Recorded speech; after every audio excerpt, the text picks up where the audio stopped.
Listen, you may have heard that the island of Puerto Rico has suffered another serious earthquake just as the power there was returning after their devastating hurricane back in 2017.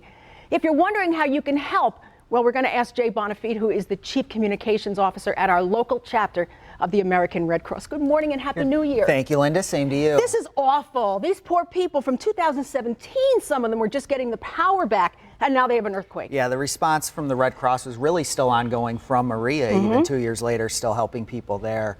I can give an example. One of our board members with the Red Cross from our Rochester chapter actually is living in Puerto Rico right now. And I think as much as it's the physical damage, it's a lot of emotional damage and trauma. There's a lot of people that are really nervous, they're really on edge. You know, there's thousands of people, not only that are in shelters that are government run, supported by the Red Cross in Puerto Rico right now because of the damage. There's thousands of others that are staying outside because they're almost afraid to be inside. There's literally been over 1,000 tremors. Obviously, not every one of those would qualify as a major earthquake, but there's been over 1,000 tremors since this string of earthquakes began in Puerto Rico. And so you can imagine not only the physical damage, we've seen pictures and those sorts of things, but just what those people that are living there are going through. Now, we're going to have information on how people can help, but as Jay has just said, people there are in shock and at risk.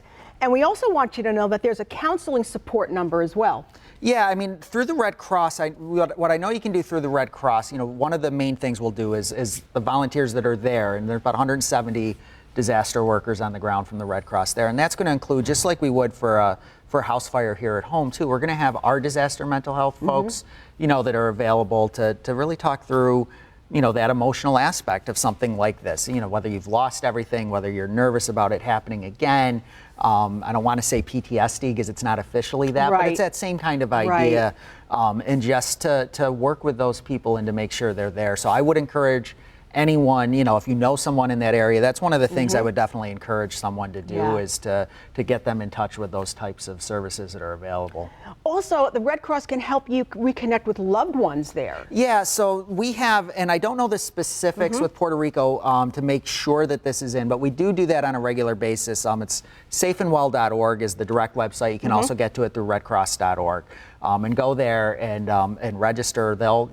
If it is activated, and again, I'm not 100% sure if it's been activated for Puerto Rico yet, but assuming that it has been or will be, that's a place you can go. They'll encourage folks that are in those shelters as they have power, you know, to do so, to you know, to register there, and then that allows people here to go there and check on those relatives and loved ones. You know, Jay, as singly we want to go ahead and make a donation to help, you can also ask how your corporation can help. Absolutely, and the best way to help, you know, through the Red Cross is those financial donations to disaster relief. That's what allows us to have folks on the ground right away. It's the same thing, it's disasters big and small. You know, we had over 45 fires in the wider region that I cover, the Western and Central New York region, 26 counties. We had 45 fires just over the holidays. Wow. Over about a week and a half, 2 weeks, you know, that we responded to there. And it's those financial donations that allow us to provide that comfort and hope. You can designate it specifically to Puerto Rico now when you go online or if you mail a check. But you know, that it's that donation to disaster relief that allows us to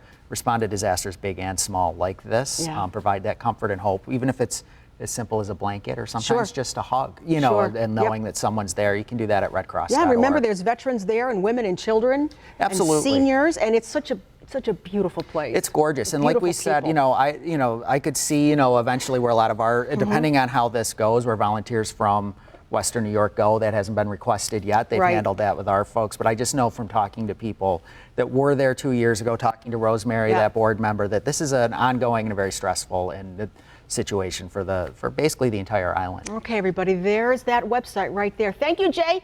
And again, please, it's just simple. It's redcross.org, okay? Listen, up next, we're going to learn about the rededication ceremony happening at MLK Park in honor of Martin Luther King Jr., so please stay with us.